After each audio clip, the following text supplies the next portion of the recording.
Ladies and gentlemen, bonjour à tous, j'espère clairement que vous allez bien. On se retrouve aujourd'hui dans une toute nouvelle vidéo YouTube dédiée, comme vous l'aurez vu en titre de vidéo, au tramway CAF Urbos 3 du réseau Cinco. Dans un premier temps, nous allons parler déjà de l'entreprise CAF. Ensuite, nous allons rentrer dans les détails, dans les caractéristiques techniques des rames du coup CAF Urbos 3 qu'on possède ici à Besançon. Et enfin, nous allons parler de ses perspectives d'avenir, parce que bon, je suis plutôt pessimiste. Vous êtes prêts? C'est parti.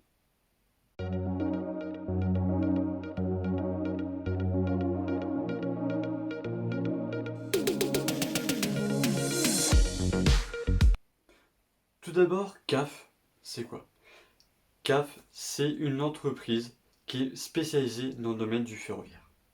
Elle est née en 1917 à Saragosse, en Espagne, et elle est née justement de la séparation, enfin en tout cas de la division de la SCEM, qui est une entreprise qui était dédiée dans le domaine de la métallurgie en Espagne.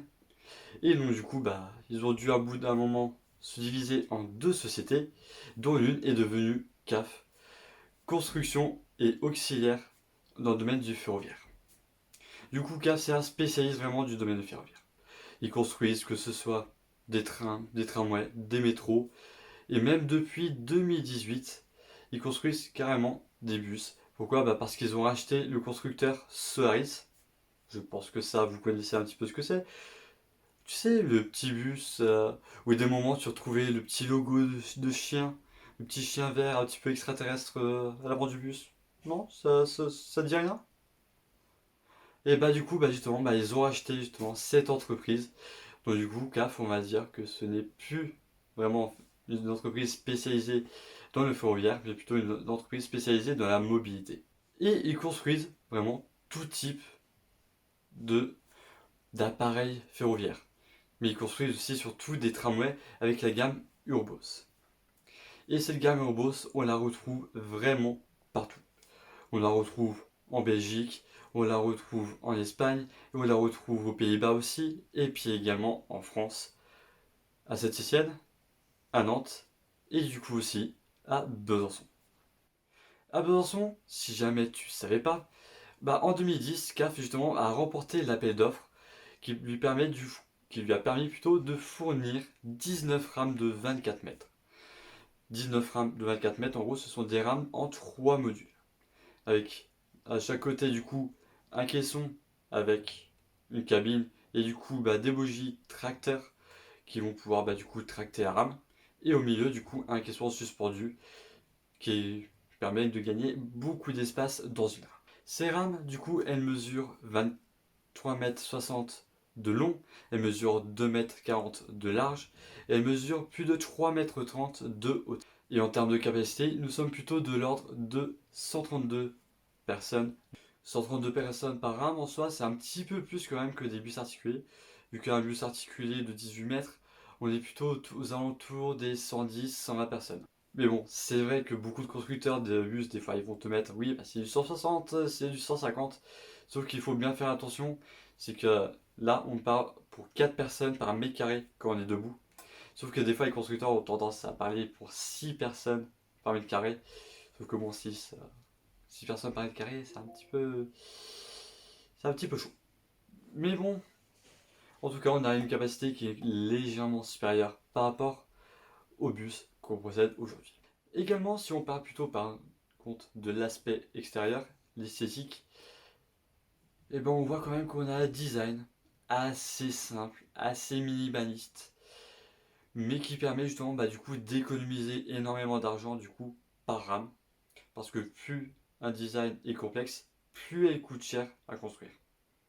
Et surtout que ce design, soit il n'est pas forcément nouveau, parce que si tu vas à Nantes, à Utrecht, et ce design, tu le retrouves. C'est un design du coup, je pense, qui est plutôt assez standard, qui est assez minimaliste, mais en tout cas, qui est assez sympatoche. On va pas se mentir, c'est plutôt sympa. Et ensuite, pour l'intérieur, comme tu vois quand même, l'intérieur, pareil, est aussi assez minimaliste. Et on a d'ailleurs retrouvé pour la première fois du coup une nouvelle sellerie pour les bus. Enfin d'abord pour les tramways et ensuite pour les bus. Du coup une série avec du bleu turquoise et un rose fuchsia qui est absolument magnifique. Et à l'intérieur du coup on voit quand même qu'on a quelque chose, des couleurs assez simples, assez lumineuses. Bref, ça passe, j'aime bien. Après je sais pas du tout ce que vous en pensez. Je sais pas le design, l'intérieur, l'extérieur, qu'est-ce que t'en penses? N'hésite pas à me le dire en commentaire, n'est-ce pas? Hein. Mais bon, voilà, comme tu l'as vu, quand même on a des rames quand même assez minimes. Pour ce qui est des cabines, par contre, à l'intérieur, j'ai été agréablement surpris de la place qu'il y a. Mais c'est hyper spacieux. On a accès vraiment à tous les boutons assez facilement. On peut carrément étendre ses pieds, donc je pense aux conducteurs, quand ils ont des pauses, limite ils peuvent s'allonger carrément dans la cabine, allonger leurs jambes. Franchement, c'est pas inconfortable et même le siège. Ah mais franchement, par contre là vraiment c'est très confortable, ça fait du bien, c'est reposant et du coup quand on conduit la rame du coup pendant de nombreuses heures, franchement c'est vraiment confortable et en tout cas c'est une très bien. Là c'est vraiment un gros point positif que j'accorde clairement à cette rame. Mais ces rames malheureusement, voilà, on va pas se mentir, on a quand même deux trois petits soucis de fiabilité. On va pas dire que CAF c'est quand même le meilleur constructeur du monde. Pourquoi? Parce qu'on a eu beaucoup de problèmes de traction, beaucoup de problèmes de portes, beaucoup de problèmes aussi de SAV, surtout avec CAF. Je trouve qu'ils n'ont pas forcément été très fair-play là-dessus. C'est-à-dire que quand il y a eu des commandes, des moments, ça mettait beaucoup trop de temps à arriver. Et du coup, la rame était très longtemps immobilisée. Et c'était vraiment embêtant, surtout qu'on a quand même une marge qui est assez réduite. Vu qu'aux heures de pointe, on fonctionne à un maximum 17 rames, sachant qu'on en a 19 au total. Du coup, ça veut dire qu'il n'y a que 2 rames de marge, mais sauf que les 2 rames de marge, suffit d'un accident, une panne, et hop, c'est bon, les 2 rames, hop, on en a plus, on n'a plus de marge. Et là, par contre, bon, là, c'est plus un point négatif que j'ai plutôt accordé du coup à la ville de Besançon, celui d'avoir acheté un petit très peu de rames, de ne pas avoir pris peut-être une ou 2 rames supplémentaires pour avoir une marge de sécurité quand même un petit peu plus importante. Vu qu'on le voit bien aujourd'hui, on est un petit peu coincé. Surtout qu'en plus, ces rames, je ne sais pas du tout si vous avez lu l'Est républicain, vu qu'il y a eu un article du coup fin 2020 qui parlait qu'il y avait carrément des fissures dans la structure de chacune des rames de tramway. Et que c'était pas la première fois que CAF a rencontré ce problème. Ils l'ont même rencontré dans plein d'autres villes, avec plein d'autres matériels CAF. Et donc du coup, on se dit qu'on n'a pas forcément été gâté. Certes, c'est CAF du coup qui a été choisi parce qu'en soi, il n'y avait que CAF qui proposait des rames en 3 modules. Enfin, en tout cas, à cette période-là, à la période où l'appel d'offres a été lancé. Vu qu'un petit peu, quelques années après, Alstom a lui-même proposé du coup des rames en 3 modules. Mais quand même, c'est le constructeur, c'est pas vraiment le plus fiable du monde avec tous les soucis qu'il y a. C'est vraiment dommage en soi que de tomber sur des armes aussi peu fiables. Et il y a même beaucoup de conducteurs qui m'ont déjà fait remarque, qui m'ont déjà relevé beaucoup de soucis aussi. C'est déjà des soucis d'isolation en hiver, parce qu'en fait les premières années où ces rames ont carrément circulé, on va dire le chauffage ne, enfin il y avait du chauffage, ça marchait, mais ça chauffait essentiellement, on va dire la moitié haute à l'intérieur d'un rame. Mais par contre, la moitié basse, beaucoup de conducteurs se sont plaints d'avoir froid. Mais je ne plaisante pas. Beaucoup de conducteurs avaient froid aux jambes. À tel point qu'ils ont dû carrément acheter des petits chauffages d'appoint qu'ils ont dû brancher justement dans les rames pour pouvoir chauffer le bas des cabines. Je ne sais pas si vous vous rendez compte quand même que c'est quand même grave d'avoir une rame qui est mal isolée et en plus qui a des fissures et qui a de nombreux problèmes à côté. Franchement, je vais pas te cacher que même si c'est RAM esthétiquement, franchement, ça passe, simple mais efficace. Mais par contre, techniquement, c'est malheureusement une cata. Et ça, on le voit bien, pourquoi?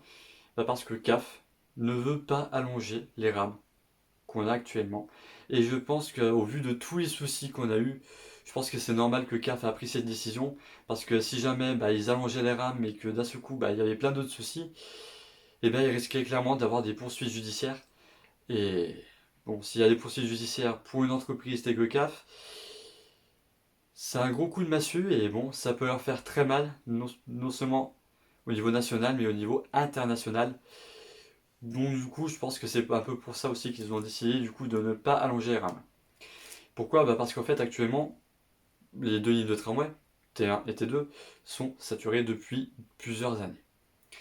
Et en 2018, ils ont commencé à réfléchir à justement allonger les rames de tramway et en acheter d'autres pour pouvoir non seulement d'un côté augmenter la fréquence, au lieu de passer d'une fréquence de 6 minutes sur les trous communs, de passer à une fréquence de 5 minutes. Et en plus, au lieu d'avoir des rames du coup qui peuvent transporter 132 personnes, le but c'était d'avoir des rames qui puissent transporter quasi plus de 200, quasi 250 personnes. Donc du coup, d'avoir encore plus de capacité, d'avoir plus de capacité à offrir du coup aux usagers. Mais du coup, vu que CAF ne veut pas allonger ses rames, du coup, le Grand Besançon Métropole a été obligé de passer du coup par un autre constructeur. Bon, on connaîtra ce constructeur d'ici la fin de l'année 2021, même si je pense honnêtement que ça va être Alstom. Pourquoi? Parce que déjà Alstom c'est le leader, c'est l'un des leaders dans le domaine du ferroviaire. C'est français. Énormément de métropoles en ont et on n'a jamais vraiment entendu de bad buzz sur ces rames. Alors que CAF, on a retrouvé des soucis à Nantes, des problèmes de freinage. Les rames du Luxembourg aussi commencent à avoir pas mal de problèmes. Donc bref, voilà. Donc déjà CAF, honnêtement, je pense pas. Mais Alstom, vu qu'on en retrouve vraiment partout, je pense que c'est pour ça qu'on va justement, je pense, avoir des rames Alstom, des rames longues, des Citadis 305 du coup. Puis aussi, pourquoi Alstom? Parce que déjà, il y aura une commande groupée. Et pour une commande groupée, du coup, il faut choisir du coup une autre métropole, une autre agglomération, justement, qui possède déjà un réseau de tramway, ou qui veut justement créer un réseau de tramway. Et les villes qui sont les plus avancées dans des projets de tramway, en soi, il y a Tours, il y a Brest, on a Caen aussi, on a l'Île-de-France, puis il y a plein d'autres villes. Mais toutes les villes que j'ai citées fonctionnent en Alstom. Donc pourquoi est-ce qu'ils partiraient sur CAF alors qu'avec Alstom, ils sont déjà heureux? Voilà, je pense que tu as compris pourquoi je pense que ce sera plutôt Alstom.